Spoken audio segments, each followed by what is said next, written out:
Hello, guys. Welcome back to the Moszkowicz podcast. And today I have a very special guest, and I can't wait to talk to him. It's Mr. Carl Vibe. How are you, sir? I'm doing great, Max. How you doing?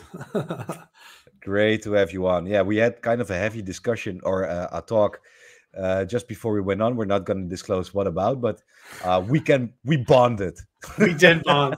It's amazing how through this community, I've met so many people and everything, and right off the bat, the conversation is just completely like we've known each other for a long time, have so much in common, and it doesn't even matter that we're on other sides of the world. It's just like an instant like a bond and a fellowship, because I feel like there's a reason for everything that we're doing here, and we're all connected in some really cool way. So yeah, it's a pleasure to be on the show, Max. I've been watching it for quite a while.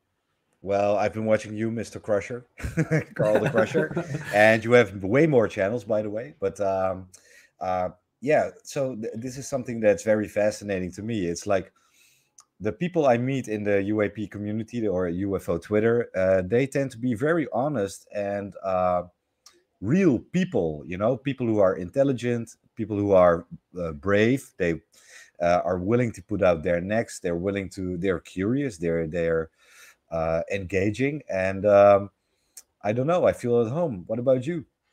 Yeah, definitely. And a lot of them are like, military veterans and people that have a lot of experience. I think I just connect with it either at some level or another. They're either philosophically interested in the same things and have interesting ideas. And I just like people that think outside the box, the nonconformists, that don't just get up every day and go to work in their normal routine. There's nothing wrong with that, but people that kind of push against the edge of the matrix are like my kind of people.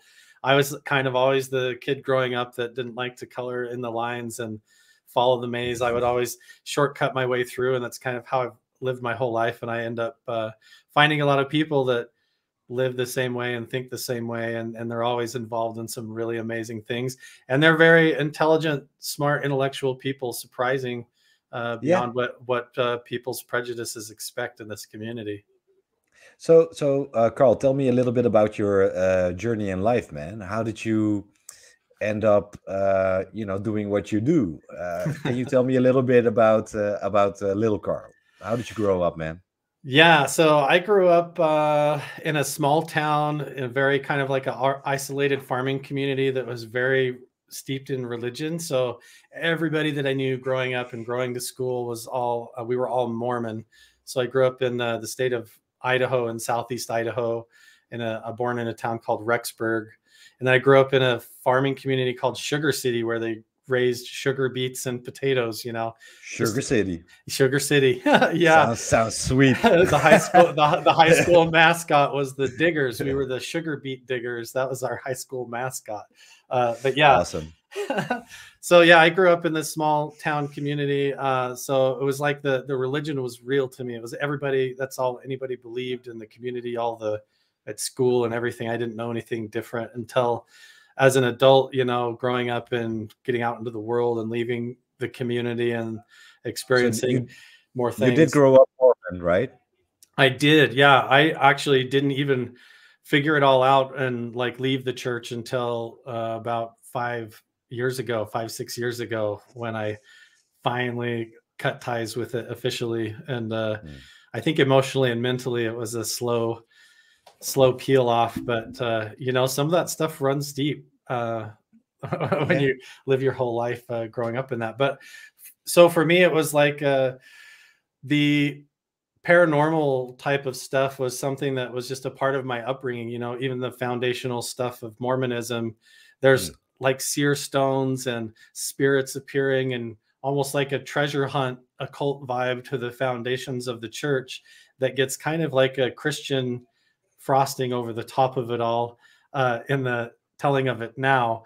But I was always fascinated in kind of the weird Egyptology stuff and the esoteric mysteries of the religion, kind of like how close can you really get to the spirit world and the afterlife. And so there's a lot of that stuff I grew up with, like the paranormal was just right here and a part of life, and the spirit world was a part of life. And so I've always had that open mind into it, and into ufology and Bigfoot and all of that was just kind of like a fun topic of conversation right alongside with the religion, I think, growing up. But I think that, yeah, as I've grown up and started doing YouTube, it's kind of afforded me the lifestyle to be able to have the free time to really plunge into this. I relate a lot to like Tom DeLonge's story, just having that time on the tour bus all the time alone to read books and plunge into his real passion into ufology. Is kind of doing YouTube has given me a lot of the free time to study a ton of this stuff out and get into the philosophy and the ancient mysteries and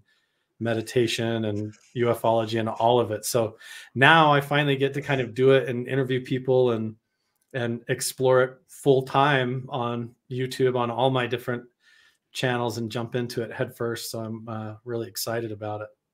Yeah, well, it's fascinating to me because I know Mormonism, that's a bit out there for let's say the outside world. Yeah. I did see the South Park episode, The Book of Mormon. Now, Carl, I have to ask, what did you think of it? Well, when I finally watched it, you know, I was mentally already kind of out of it, so it was like funny to me. But I'm sure, like, if I was a member, I would have found it very offensive. But I think most Mormons have a pretty good sense of humor about all of it, and they're comfortable being weirdos at a certain level. Like, they like the attention for being different, and it kind of helps the cause in a funny way. Of course, so yeah. When I was a member, that stuff never really bothered me that much. But as far as like what they sort of like expose is, for a lot of people that when that episode came out had no idea, and then when they go to fact check it on the internet, they're the like, Stones. Yeah, they're like, wait a second. Yeah, and it goes way deeper than that. Really interesting, the origins of the church and stuff. Really weird. Yeah, yeah, it's fascinating because it actually, in a weird way, South Park opened up a new world for a lot of people and a new dimension. But I kind of can relay because, you know, I'm I'm Jewish, but my ancestors were Orthodox, right? Like Hasidim. Yeah. And yeah, that's a very secluded community too, you know. And even when I deep dive into it, I'm still like, what are you doing? Right. You know, yeah. Yeah, it's intense when it comes up in the family and the tradition and the expectations. It can run into like your whole way of seeing reality and the way that you interact with other people. And until you kind of peel all that back and find yourself outside of all of that, and then you can kind of have a healthy relationship with it all and not be angry about it, but still respect people that believe it. And look, the one thing I've learned in my life is you always respect another person's religion, beliefs, right? If it's not harmful to anyone, you know, you just respect it. You know, that's what you do. Definitely. Well, let's continue. Sorry, I kind of held you up with the South Park thing, but you grew up Mormon. So what made you pursue ufology and other things? Well, ultimately, like I didn't piece a lot of it together until like in my adulthood and started looking back on a lot of stuff. But I did grow up with strange kind of paranormal occurrences as a kid. Some of my earliest memories, I had a lot of recurring dreams, you know, of like stepping into an alternate dimension during a dream and having the exact same experience in the same realm over and over. So a lot of that as a child. And then just shadow figures in my bedroom. I've seen, like, in sleep paralysis, there's a common paranormal entity that shows up called the old hag that looks like an old witch lady. My friend. Have you experienced that before as well? I have been talking about this a lot, actually. And I did experience it for a year straight every night. It was horrible. Yeah. I couldn't breathe. You know, it was like something huge was sitting on my back. Right. I feel a presence in the room, and you know, I'd wake up and had to gasp for air. I was suffocating. It was horrible. Yeah, I even got it was funny when I was even a little kid. I figured out I put little U-bolts in the walls and all the way up in the ceiling, and I put strings on the light switch so that I was so scared, you know, I would wake up, and when I could finally move, I would pull a string right by my head here and it would turn the light on, and I could pull this one to turn it off because I was like too afraid to even get out of bed. But I would see this figure next to my bed. But the first thing that I would see was the reflection in the glass of the window going outside, and my bedroom was on the second story, and there was no balcony out there, but I would see what looked like, you know, like an old woman looking in from the window from outside, looking at me while I was laying in bed. And then I didn't know if she was actually outside the window looking in, or if it was her reflection because she was standing next to me looking at the window with her. And so, you know, I was just terrified. So stuff like that. And I would go to sleep in my bed and then wake up on the upstairs balcony, just like sitting out on the balcony, kind of a missing time or sleepwalking thing. I have no idea. But then I would try to go back into my bedroom, and sometimes I would even be locked out of my own bedroom. Like, I don't know how, like I left my bedroom and locked myself out, and I wake up sitting outside on the balcony or the porch, just or downstairs in the basement or something weird like that, just like in the wrong spot of the house. But just different things like that. But my dad was pretty open about talking about it. You know, he would always, he was into sci-fi movies and The Day the Earth Stood Still and all this stuff, you know. And so I was always interested in it from the religious perspective. And my parents would talk about UFOs and aliens and watch the movies. And so as I got older, I started trying to understand some of the things that happened to me and realized that there's a bigger picture here beyond just like the movies, you know, that maybe some of this is all tied together, you know. Now, this is very interesting because I do not know a lot about Mormonism, but what you're telling me is that, you know, your parents were apparently talking to you about extraterrestrial life. Now, how do Mormons perceive that? Is that something that is very important for the religion? Yeah, they don't think anything of it, like to say that like God's creations are infinite. So there's civilizations just like Earth all over throughout the universe, and it wouldn't be a surprise at all if that was part of the plan. And so, yeah, and part of the belief system is that like even our ancestors and the spirit world, all the deceased people who are waiting to have it be decided whether they go to heaven or what degree of heaven they go to and all that, that the spirit world is right here on Earth. And so is like Satan and his followers and things, as well as like angels and the whole spirit kingdom interacting. And so the idea of there being like other dimensions of spirit realities and entities and even, you know, deceased loved ones and spirits or ghosts is not outside of kind of the belief system, which is like, you know, at Skinwalker Ranch, why Brandon Fugel and a lot of the guys that work there are, it's not out of the question for them for there to be flying saucers or UFOs or have it to be there to be other of God's creations that are different than us. And it's just our job to not be prejudiced about it. You know, that's kind of the way they see it.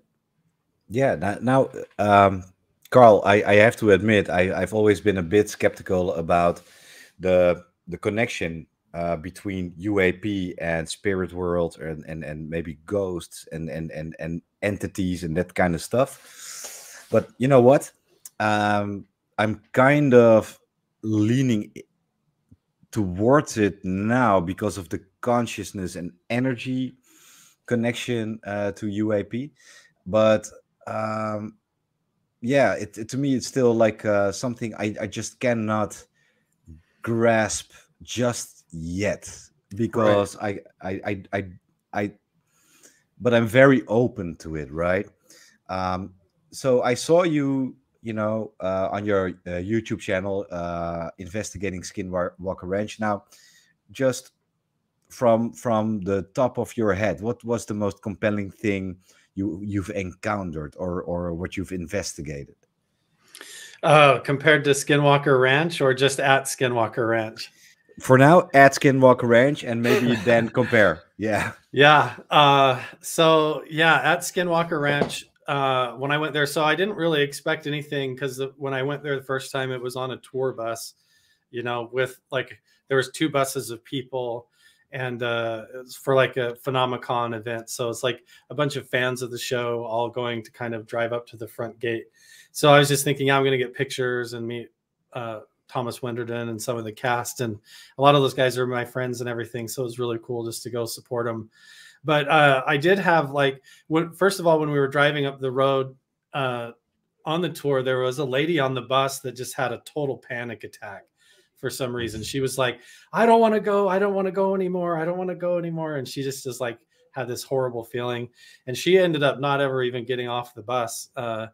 So we parked at the main stop area and she stayed on the bus. And so that kind of made everybody nervous. It was funny, even though it was in the daytime. But we just walked up to the front gate. And the only thing I really experienced in that moment was I kind of walked away to be alone for a minute. And I was just looking across like Skinwalker Ridge. And I really had like a strange feeling. I don't know. It's so hard. I don't want to say the word like telepathically, but it was just like a really strong like impression that felt like it was about time. It was like it took you long enough to get here. That was like this weird impression, like I was supposed to be there in that moment. It was a really strange thing. So I did go back that night because I took note and took screenshots when we were driving around, like where a road was where I could actually go at night and like park and do some like paranormal investigating and just watch it and sit close to the ranch and see what it was like. And so I did go back that night, and I did have kind of some weird psychological things happen. And I don't know if it was just because I was so tired, like by the time it was like close to 3 a.m. But one thing that happened was, and you hear this happening to the crew on the ranch and clear back into the Bigelow days, So I had a night vision camera. I had like one of those ghost radio scanners, that scans through the frequencies and you hear voices come out. I had a REM pod that would detect any energies getting close to it, just like amateur ghost hunting equipment. And I got there and I start setting up and I go through my backpack and I couldn't find any of my equipment. It was like I left it back at the place I was staying in the bedroom or something. So I was digging through all the pockets, trying to find my night vision, trying to find my ghost hunting stuff. And none of it was in my bag. And I even took everything out of the backpack and shook it upside down on the tailgate. Nothing fell out. And so I was just stuck there with basically a black light flashlight and my cell phone. And I went ahead and like filmed like a whole video trying to investigate with that and my REM pod. And I did see like a weird shadow figure that I thought was a cow that moved along the fence line. And then it stopped kind of in front of me. It was about 40 yards away, I'd say. It stopped right in front of me and then it like crouched down behind a bush. And when I walked up there was just like nothing there, and I got kind of weirded out by that. I don't know if it was just like my eyes playing tricks on me or what, but there was no cow. There was nothing there. And then the next morning when I went back to the place I was staying, I was like, where the hell is all my cameras and stuff? Because it wasn't in the bedroom, and I went and opened the backpack and it was all sitting right where I had put it. So I have no idea why it wasn't there the night before, why I couldn't see it, or why when I dumped the bag upside down, nothing, I don't know. But there was 3 pieces of equipment that were in the bag the next day that I couldn't find the night when I was supposed to use them sitting there. But that's really the weirdest thing that happened. I've only been there the one time. But yeah, I don't know if I was just like tired and not thinking clearly, but you kind of hear stories like that from people at Skinwalker Ranch. They turn around and their equipment's gone or sitting somewhere else, and then they find it again later and they can't explain it. So yeah, kind of familiar experience for me there. And Blind Frog Ranch is really interesting up in that area. That whole region is full of weird stuff. Right. I don't know about that ranch. Tell me. So Blind Frog Ranch is actually really fascinating. So Skinwalker Ranch is down on the south side of the Uintah Basin, and Blind Frog Ranch is in the same area up on the northwest end, and there's canyons and petroglyphs and weird burial sites and ancient stuff all up in there. But there's all sorts of strange anomalies. They've found a spot up there where underground there are caves and that have been flooded, which is a common thing that ancient like treasure hunters used to do. They would build like water traps, with the aquifers underground. Even like the Aztec and stuff made it all the way up into parts of Utah and buried stuff around in the area way back when. So anyway, they've dug a hole in the side of the mountain. They found this giant wooden crate, and they don't know what's inside of it, that's sunken underwater up there. They have animal mutilations, just like Skinwalker Ranch, right? That occur, like dead deer and cow and different things. There's a weird anomalous like energetic spot there where they get all sorts of weird readings on their devices as well. But the weirdest thing is they've had geologists and everybody up there studying this. You can take just dirt or sand and take it to this one spot on the hill up there. It's kind of in the mountains. And if you smelt it and melt it down, it spits out all these exotic metals like gold and silver and iridium. Just like you could take dirt from your backyard, a bucket of dirt, and bring it to up to Blind Frog Ranch. And I'm telling you, did you do that? Did you try that? They showed the metal. They showed the evidence. They showed it's on the TV series too. And I even met the geologist that's in charge of it all.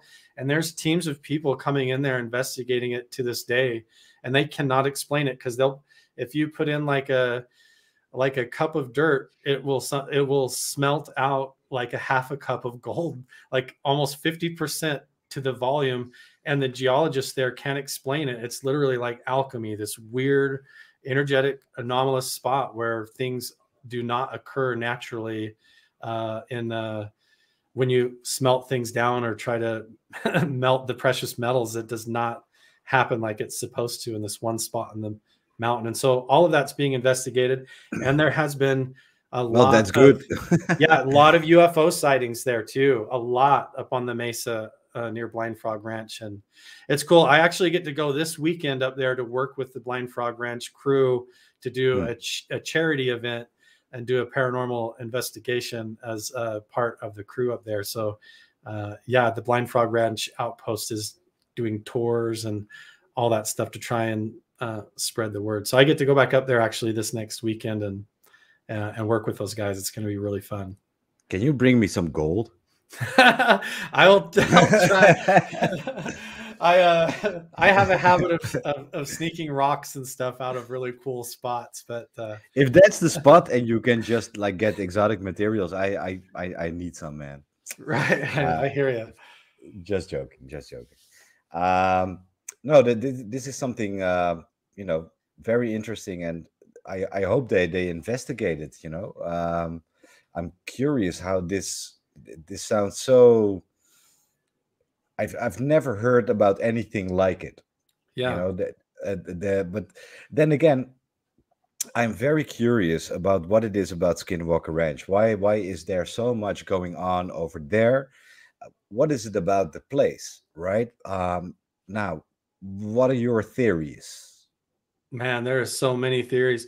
I think it's kind of the whole region. There's the thoughts that have to do with kind of the ancient history that goes all the way back. If you really want to go back, it could involve like an ancient meteorite impact or something could be playing a part, because they have found meteorite fragments and high levels of iridium in the soil and the sand up around like Blind Frog Ranch and in the area, and all the way, down into Skinwalker Ranch, which is indicative of like a big meteorite impact at some point. So I think, you mentioned this idea of human consciousness and the connection with all that. And I really think it is important because let's say you do have something underground, and it could be anything. Maybe it's the aquifers and the way that they flow underground against the granite slabs or the crystal formations. Because I'm telling you, this whole region, the whole state of Utah and into Nevada and Arizona, if you've ever been here, geologically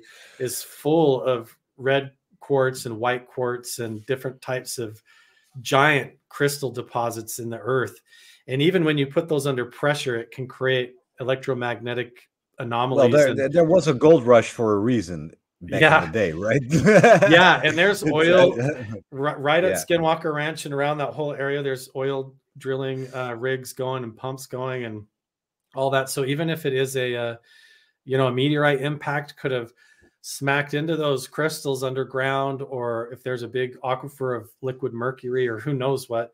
I'm not a geologist, but it could create some sort of a radiation effect or microwave or gamma effect that sort of shifts around depending on the rotation of the earth or the moon or who knows what. And if you happen to be walking through there, your human body is set up with hardware like an antenna that's not only a transmitter of all your thoughts and emotions and what you do and say, but is also a receiver. And so if you, I theorize, if you walk into one of these strange, anomalous, energetic areas where there's something underground or whatever, that it could open up your perceptions, and maybe they're natural perceptions that we have that just get unlocked, like taking the blinders off or opening up your vision. Like imagine if you could walk into an area and suddenly it opened up your ability to give you night vision or to see into the infrared field what you might see or experience. Or the phenomenon there and reality itself there is sort of like twisted, or there's like a kink in reality because of what's occurred there, so that reality itself is thin and you walk into it and sometimes there's things that are perceived. But I think it definitely has to do with this connection with your own subconscious and your own hardware as a human. When you walk into certain environments and areas, it would just be like if you turn the amplifier up on a radio and suddenly you picked up more of a signal than your regular default signal was used to. Look, man, I from my own experience, I know I'm very receptive to a lot of things, I've been vocal about it, but it's very interesting to me to make a geological connection to consciousness, so if you in the past we had the gold rush, people were looking for oil, and that's basically in the same kind of an area. So yeah, it's interesting. And what's very interesting too is that Mr. Bigelow, especially in and around Skinwalker Ranch, was doing an intensive research for consciousness and afterlife, right? Yeah, and he's fully devoted to that now, even outside of his UFO research and extraterrestrial research. Now that's like all he's fully doing is the Bigelow afterlife studies. And it makes you wonder, because of that connection, how is it all tied together? And it wasn't for me in the beginning, the UFO stuff was all extraterrestrials from another planet, or other life forms that had technology and could fly. And I do think that is part of what's going on. The drone theory or extraterrestrials coming from other worlds, I think, is definitely possible. But this idea of how we are perceiving reality and what reality actually is, and our human consciousness and how it plays into all that, kind of became unavoidable to me, because when you get into the UFO subject and try to study it, the people involved in it, at the heart of it, even your friend Lou Elizondo, he's one step away from Tom DeLonge and Hal Puthoff and these guys. And Tom DeLonge, even just yesterday and the day before on his Instagram, is posting about how consciousness is related to manifestation in reality and how it has to do with this topic. And Hal Puthoff is the one who basically came up with at Stanford Research Institute all these methods of remote viewing and telepathy, and worked with Ingo Swann and a lot of these guys, Russell Targ and Joe McMoneagle, and these entire psychic telepathic remote viewing program.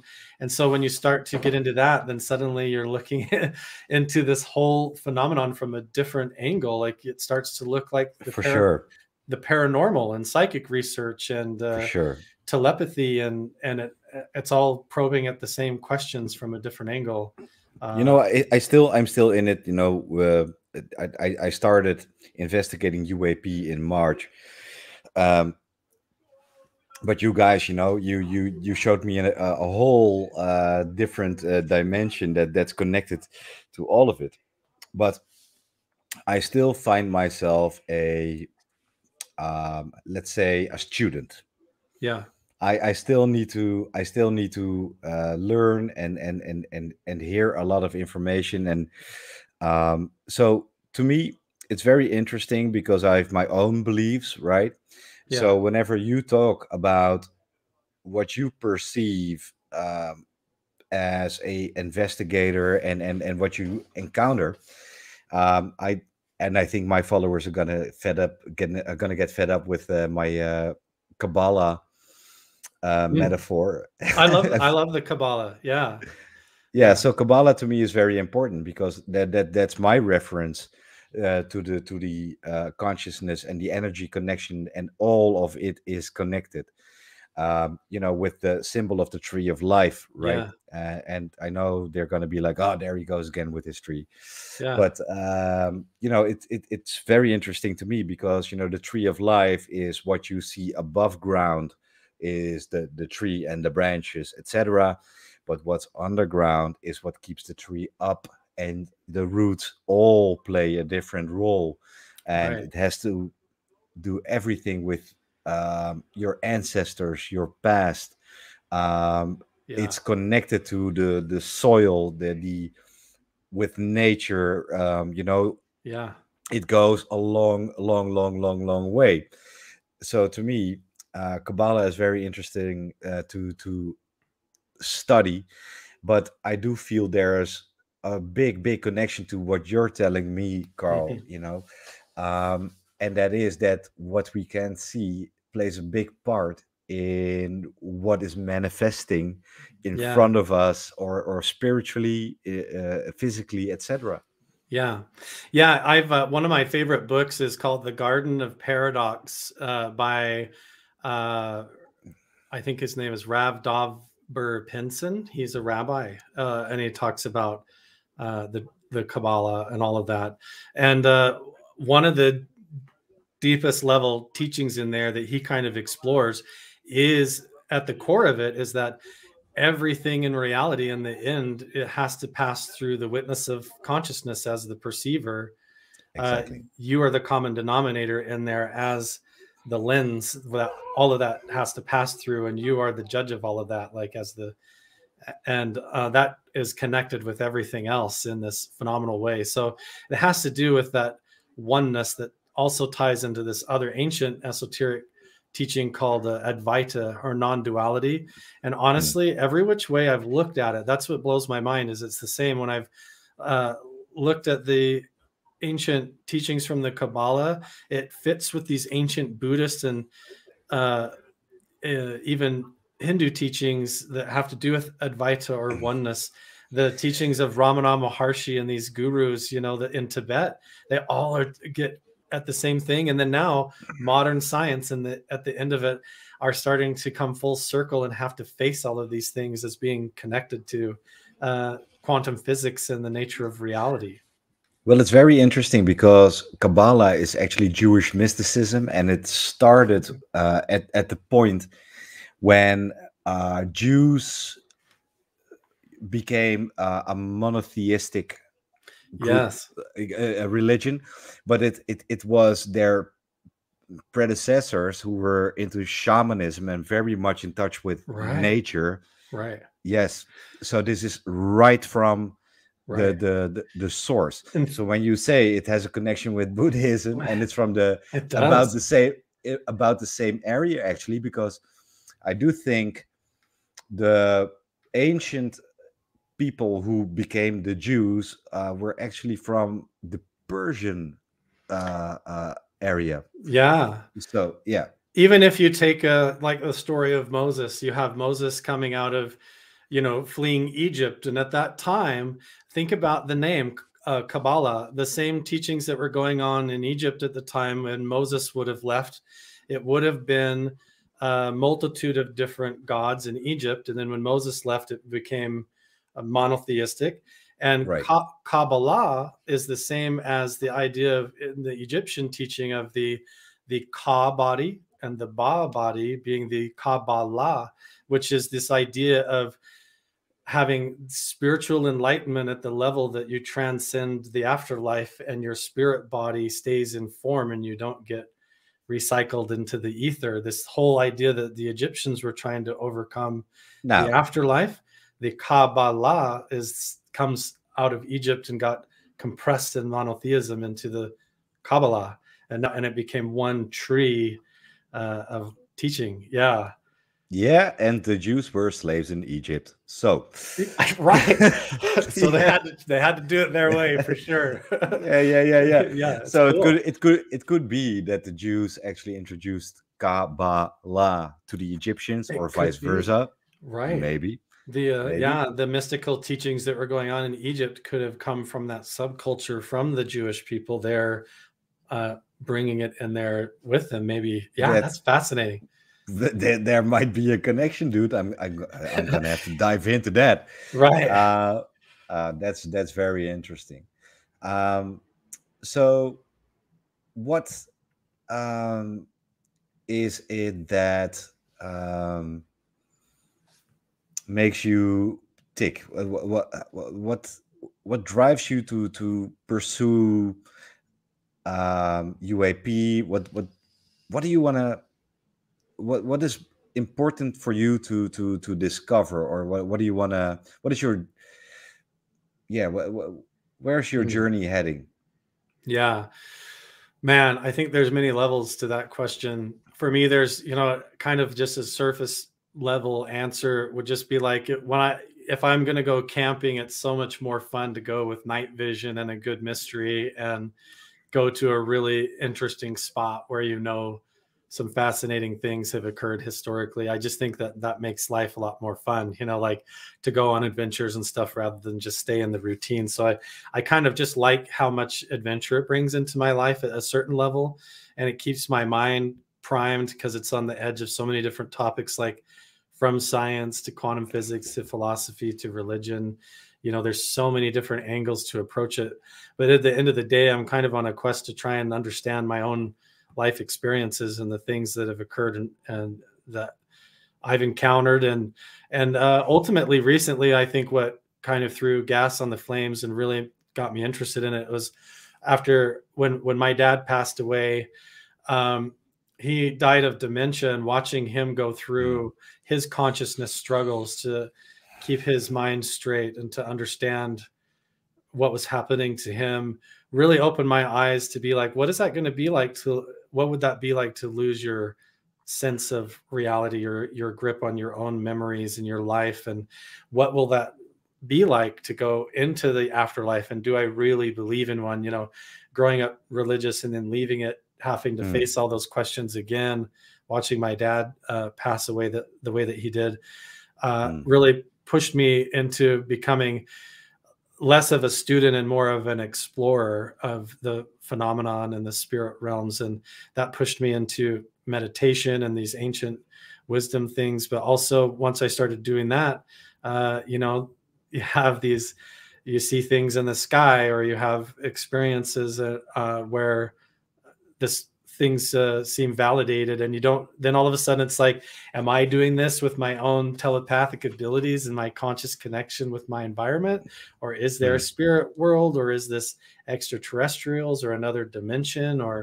And so the questions just continue to take you down the rabbit hole. And, Yeah, I get it. I get it. To me, a lot of it is so overwhelming in a way. It's hard to comprehend, right? But there's a lot I feel. So, and these emotions, or these vibes I get, I don't have a benchmark. I don't have any reference really. So I'm very interested in, for example, your meditating, because I've been trying meditation, and I'll tell you an anecdote. When I was about 15 years old, I was a bad kid. I got kicked out of a lot of high schools, and they sent me to this weird camp. And there was a dude. He was very esoterical, and he asked me to try meditation, and he was actually talking me through it. And he had this kind of a structure. He would, he was like, okay, just clear your mind, then you go explore whatever room you're in. And I remember me just feeling sucked into like a very speedy train, Yeah. and seeing colors, like just like that, like in a subway, and just colors, colors, colors, colors, colors. And it was because he was so great in talking me through it. And then, I snapped out of it, and he said, okay, so what did you experience? And I told him, and he said, you went through chakras. And I was like, okay, what the hell are those? And he said, not a lot of people can do that. And I was like, what the hell? Right. And he said, and he just wanted to know everything I experienced, because he was kind of mind blown.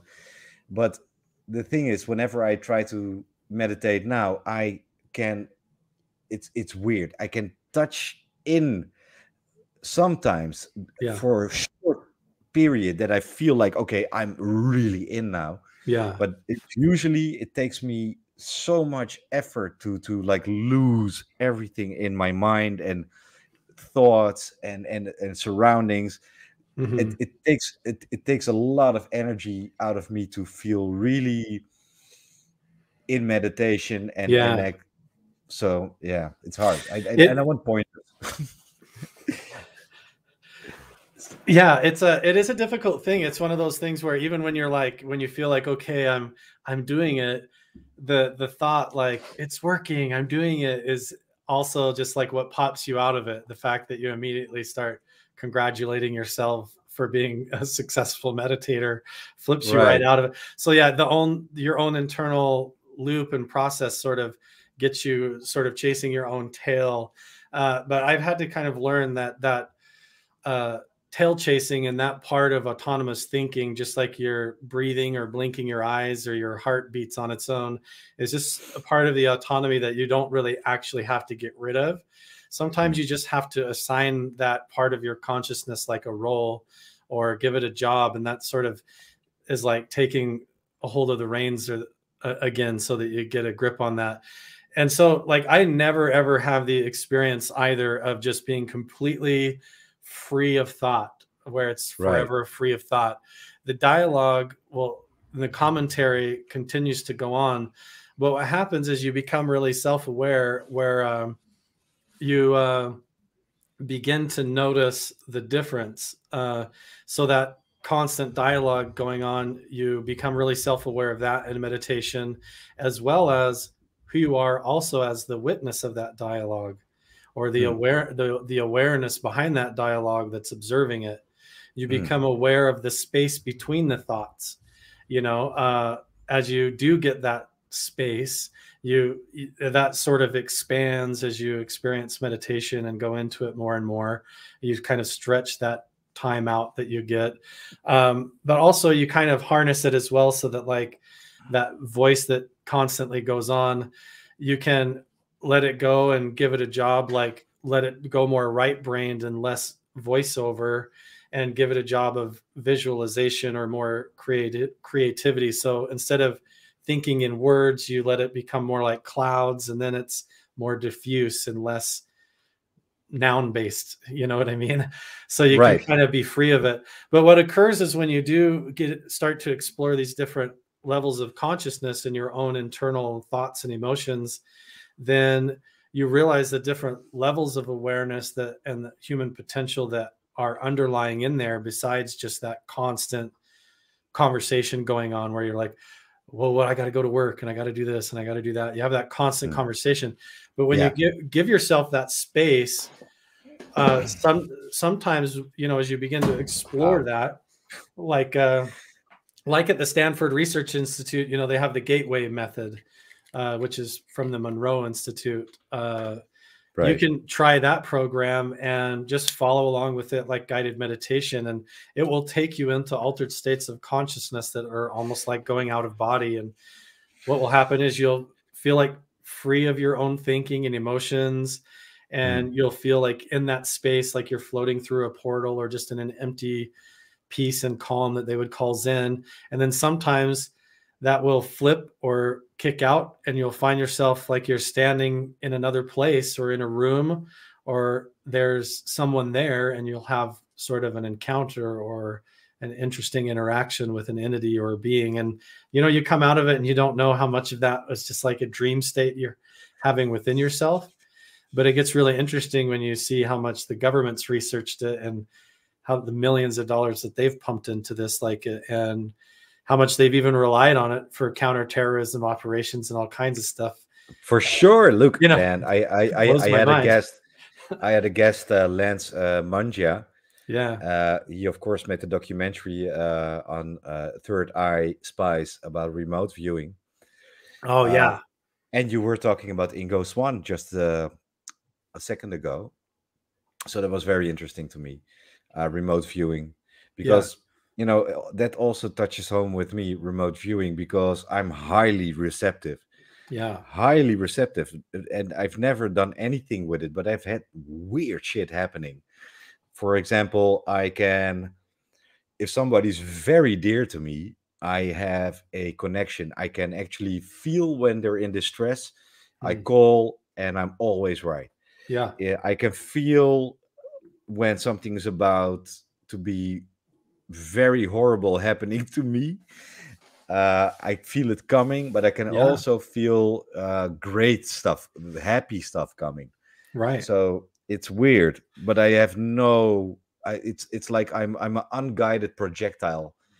You know, Right. I just know I am very receptive to energy, to emotion, and I've had weird things happening, but I just don't know, man. And for example, the meditation stuff, like the dude when I was 15 years old said, "How the fuck did you get into the chakras? I cannot do that." But it was like I just did it, you know. Just the innocence of it. Yeah, you just I get it. Yeah. Yeah. So if, just fathom for a minute now, Max, like imagine like, you know, like what Ingo Swann and these guys are doing, Russell Targ and Pat Price, these remote viewers and stuff. You know, imagine like in extraterrestrial civilization that is just wired differently than us or have advanced technology. Like, what if they're just innately capable of doing these things across the universe, and they're, you know, communicating with people or even coming and that's kind of part of the strangeness of this phenomenon is, and the connection of consciousness. Like if we have the ability, if remote viewing and some of these telepathic things are actually real, then what can these things do? And or what technology do they utilize to take advantage of the fact that we're built this way and we see reality this way? It makes you wonder, because we don't really explore it. We don't accept it in our society as like real or as a part of day-to-day life, like your connection with the people that you're close to, that sort of like psychic tethering where you can tell when something's wrong. Like imagine if that was trained or taught in school or was something that was a part of actual spiritual practice, you know, like, and maybe then you get a glimpse at some of these ancient civilizations that were doing these things that we can't fathom with our science today, how they did it. You know, maybe they were tapping into their true human potential and it gets seen as alien, but maybe it was them. They were just seeing reality in a different angle than we were, and living at a different frequency in connection with their environment. You just never know. But it seems like a legitimate, that Third Eye Spies movie. I recommend everybody go watch that. Because the stuff is real. And if you're a skeptic, go try it. Go to Daz Smith's remoteviewed.com website, and he's got targets that you can try yourself and train, and it might surprise you even what you can do if you look into it. It's incredibly surprising. And I do recommend it because it's amazing. But it's also mind-blowing and something you know, we need to investigate maybe, but there's too much skepticism surrounding us Right. at the moment. But you know, there's a reason I think we are all looking to trying to figure out what the hell this is, and and of course, the UAP phenomenon is also very. I got to tell you a story, man. I think you. Um, we were talking just before we went on live.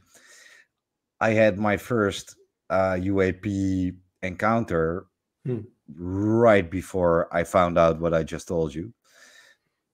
Really? And yeah, and it was something that fucked with me for a while Yeah. because because I don't know why, but there is something about your consciousness, and what I told you, I felt it, I knew it.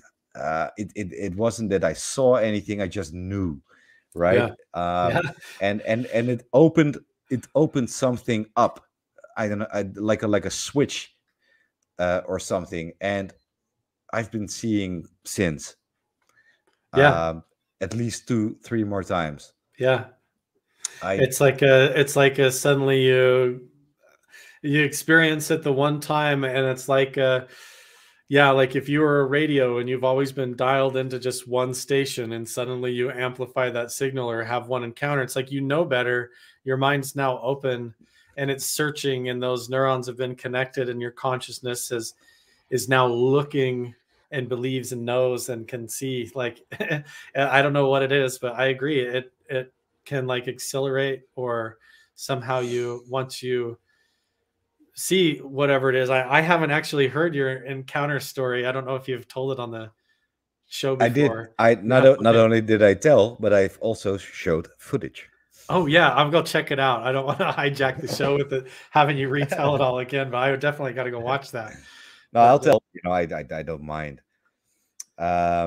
If you'd like to hear.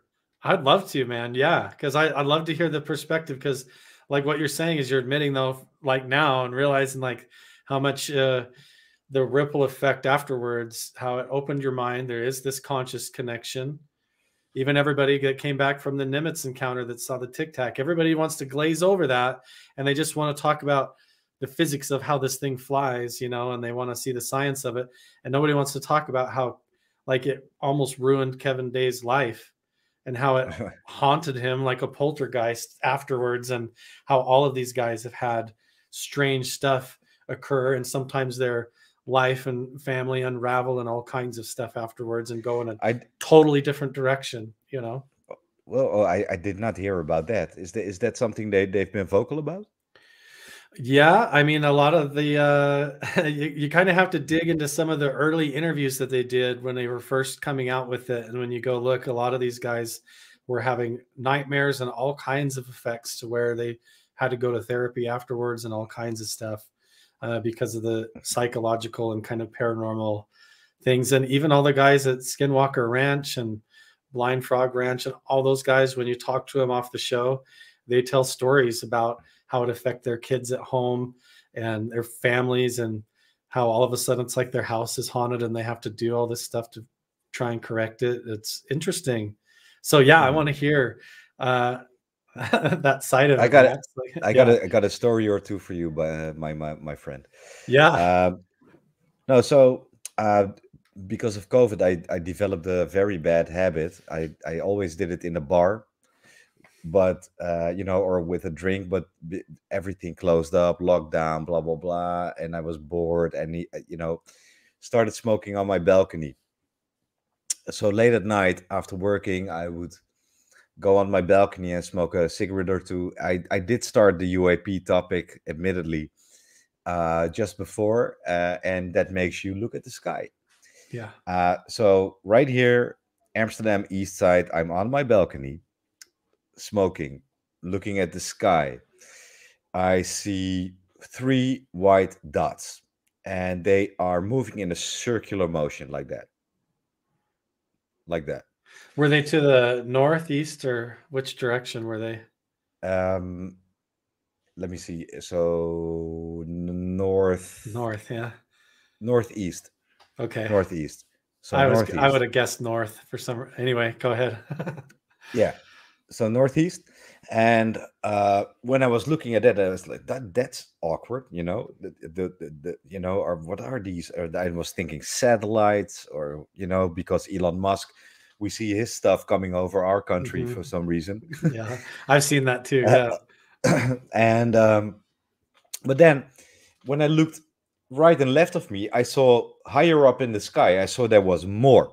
And these were moving slowly, sometimes a little bit fast, but it was like small dots. But there was like one formation that I was focusing on because it was a formation. And then I grabbed my camera.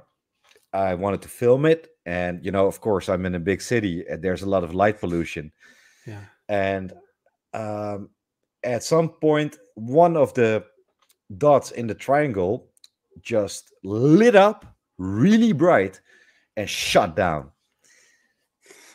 And that's what I captured on camera. And I had my friend Andy analyze it, and he slowed it down. And what you actually see is it doesn't shoot down really fast. It actually stops, makes a move, shoots down again. Wow. So it was weird. It was really weird. So then what is it though, Max? See, this is what's so fascinating. Why would just like lights in the sky moving in a certain way, like somehow have a way of unraveling or uncorking something in your life or in your mind and consciousness, I'm not lying. A week later, I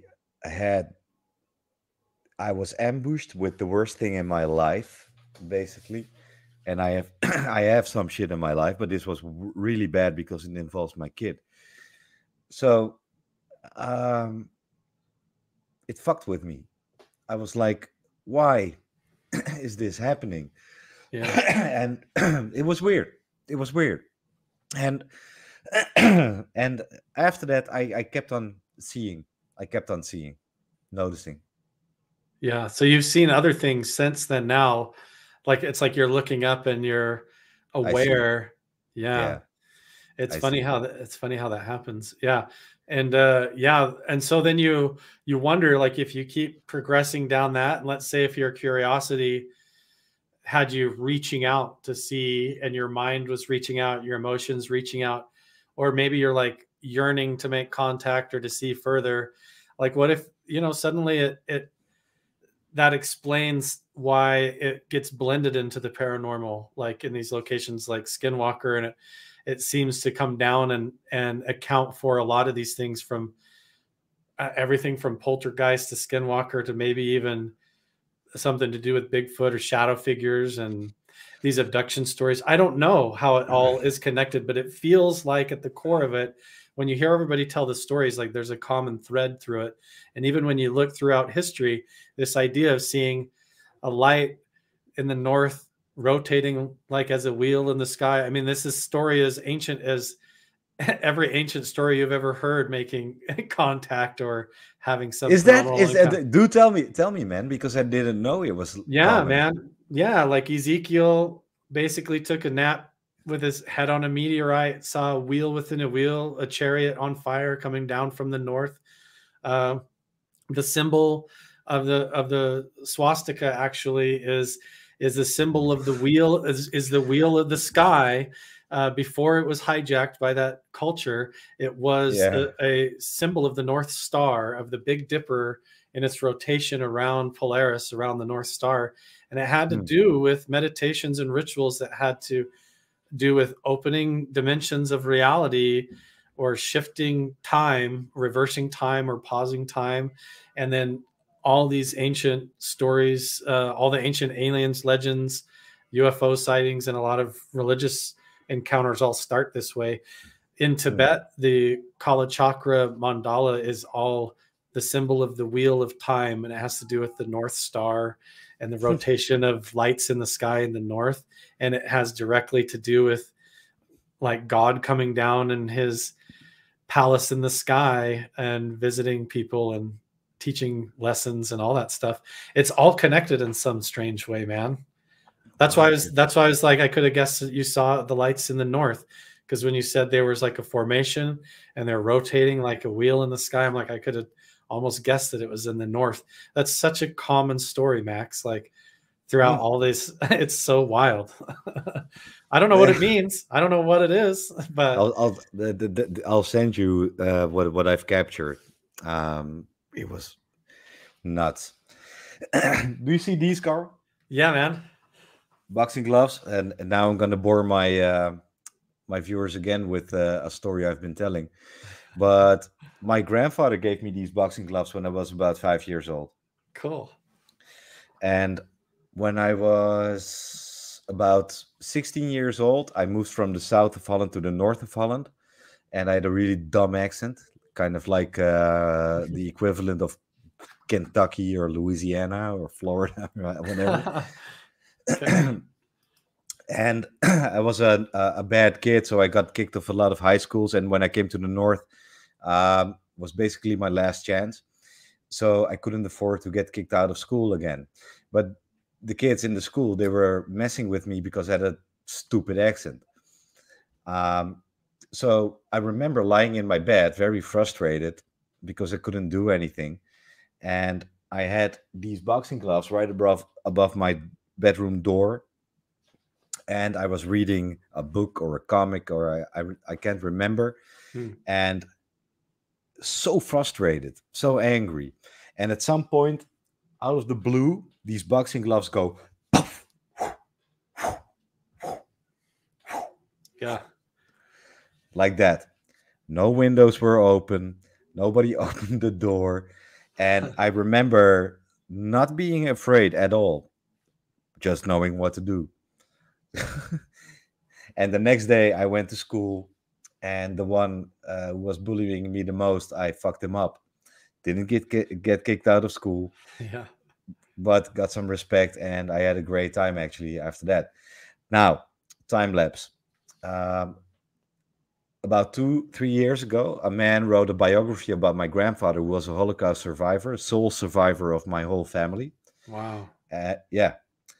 We never knew how he survived Auschwitz. He was in Auschwitz death camp, came in at 42 when he was 16 years old. Now, he's still alive, by the way. The dude found out he survived by boxing Nazis. Of course. That's amazing.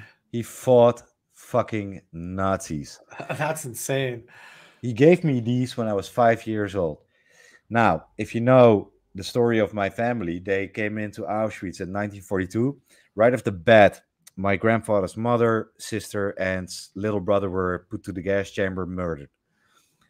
His father and him survived till the very end, until the Red Army was about to take Auschwitz. They were put on the death march towards Austria. My great grandfather was so weak, they gave him an injection with air, which causes a cardiac arrest. So right before liberation, he was murdered too. So my grandfather walked home to the Netherlands from Poland, basically, and at 19 years old. But what I was getting at, when this happened, when I was 16 years old, I'd like to think that was my great grandfather. Yeah. And it doesn't surprise me, Max, that with that moment, you see how it was accompanied, like you saw the boxing gloves, but in that exact instant, like it was like a download of knowing. Like suddenly you had a download of deeper wisdom. You knew how to solve your problem and what to do. I had the exact same experience when I was in a similar way when I was standing, which, by the way, what an amazing man and an amazing story. And thank you for sharing that with me. That's incredible. Sure, man. It blows my mind, that stuff. Yeah. And I believe you, like that you feel that. I've had that too. When my dad passed away, I stood at his casket. I asked, to have about a half hour alone. And this is when I was just getting into exploring meditation, like deeper forms of it. And I was in the room alone with his open casket with his body in there.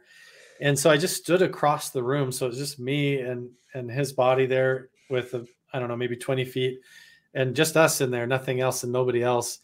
And I just opened up and meditated. And it was just like I wanted him to know that I was a good man and going to be okay. And mostly just opening to be at peace with him and not just, running my thoughts like crazy. And in that instant, it was like the entire room, I don't know how to describe it, but it was like it lit up as if I was inside a neon tube, and the whole room just went boom and just got brighter, visually brighter, even to my eyes, like everything just amped up. And right at that moment, it was like a big download of information. And it didn't have anything to do with my dad, as far as I know.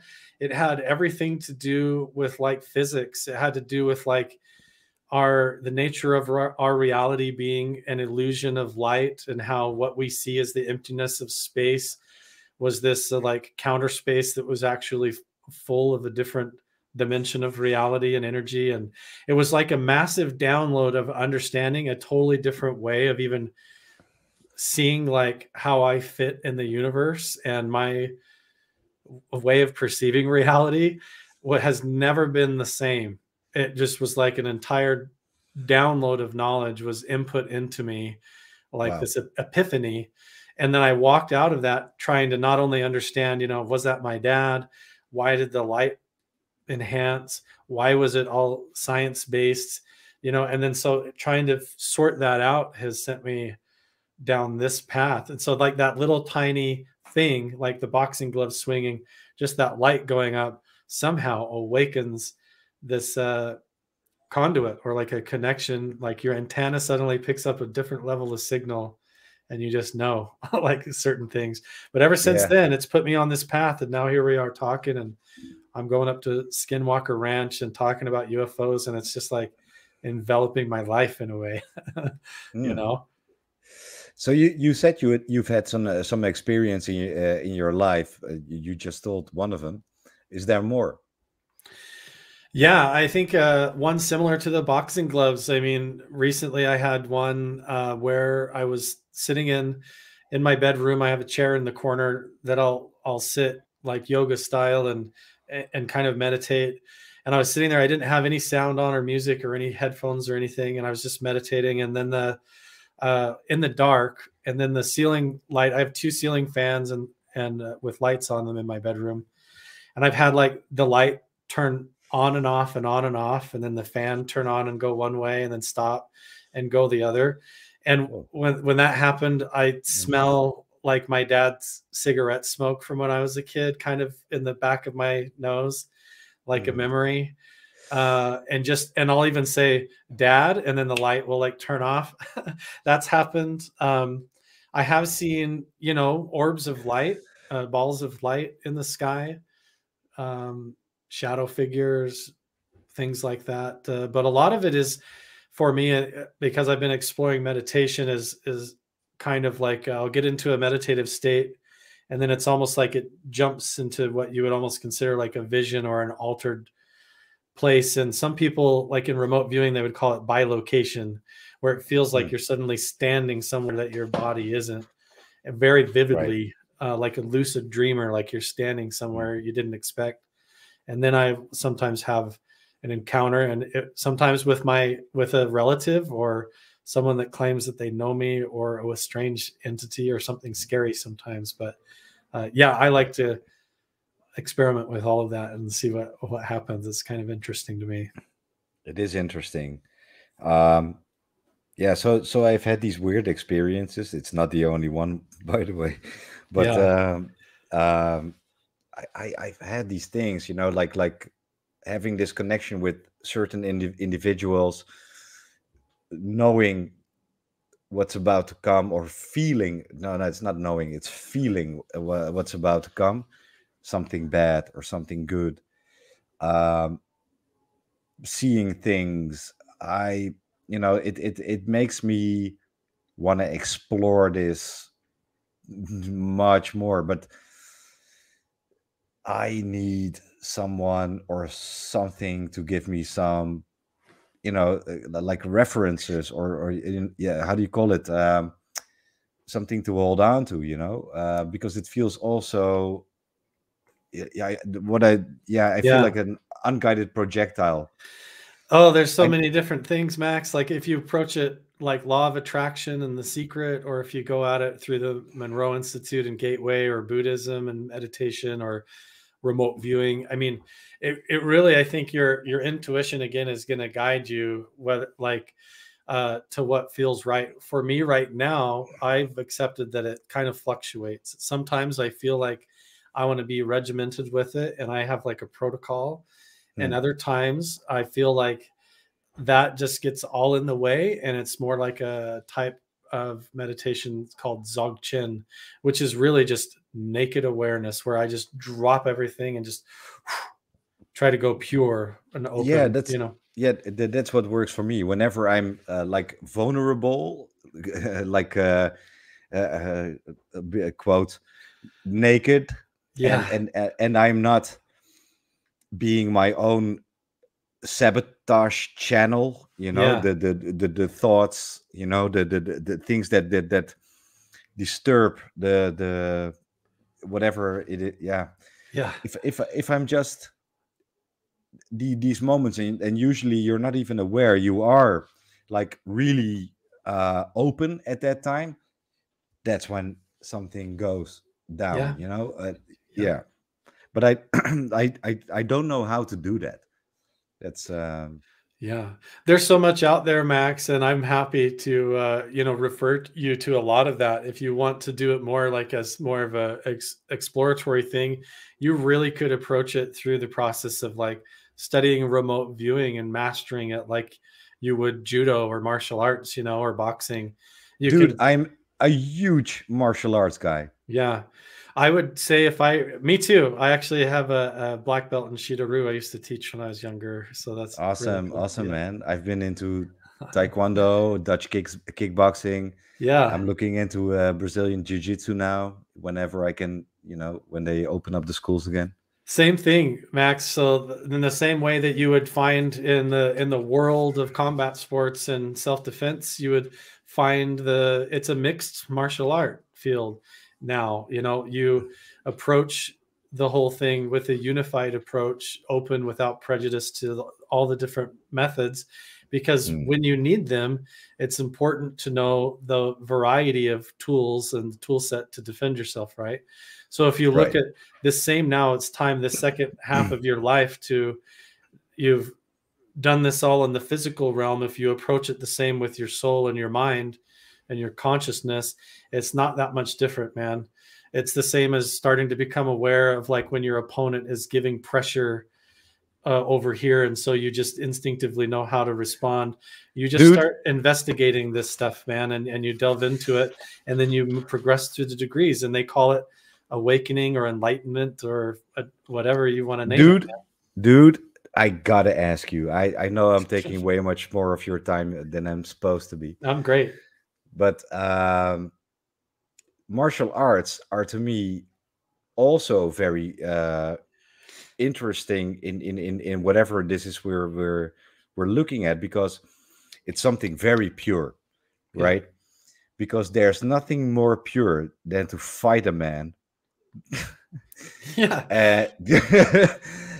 And like everything is so vulnerable, whenever the feeling, whenever you go and you're gonna throw bones, or fight a dude, you're scared, but you're also very wired up.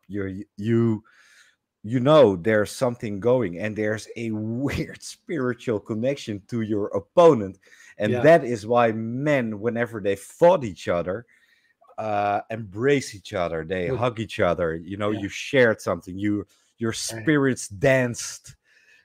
When you were fighting, it's a weird thing, because you were so connected at that point, not in a good way, actually. You want to hurt, I want to take his fucking head off, but Right.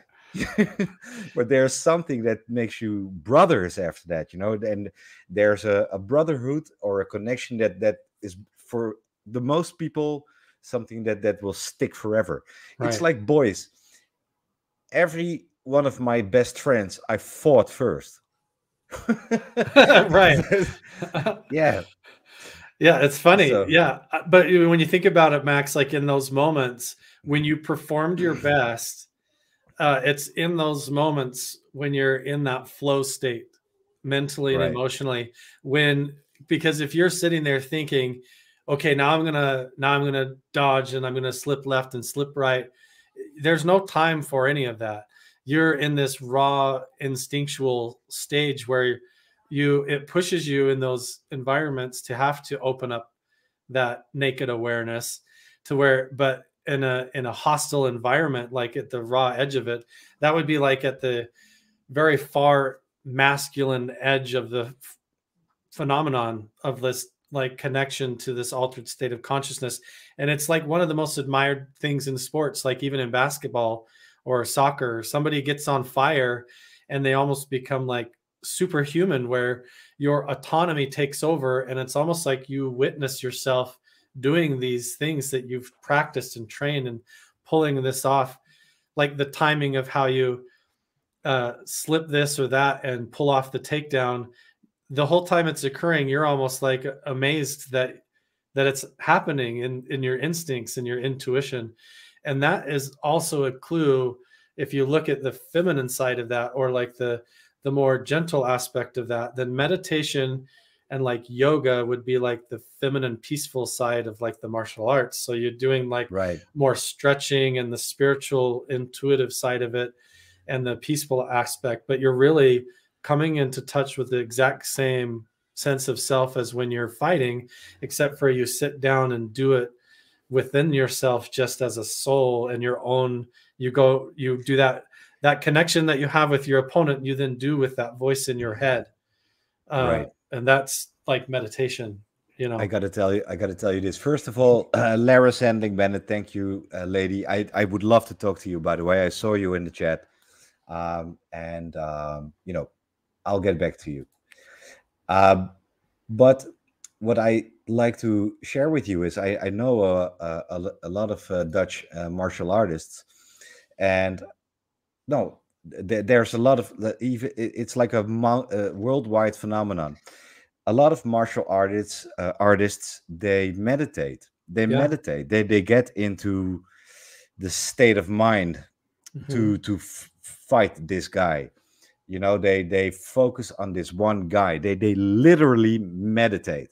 Yeah. Now I'm friends with someone you probably know a little bit, Bas Rutten. Yeah, I know Boss. Yeah. Yeah, Bas. You're friends with Boss? Yeah. Yeah, he's my buddy. That's cool. Do you know him? I grew up watching and training with some of his fight tapes, some of his original the self-defense. his original methods and stuff, like him when he was over in Japan and stuff, fighting with Pancrase, yeah. Oh, Pancrase, yeah, all that stuff, yeah. Very cool. That's awesome. But Bas is all about that, He's he meditates, but he's a devout Catholic. He grew up Catholic, but he found it again through some friends. But he prays, he meditates, and all good fighters are either really religious, like Khabib. Mm-hmm.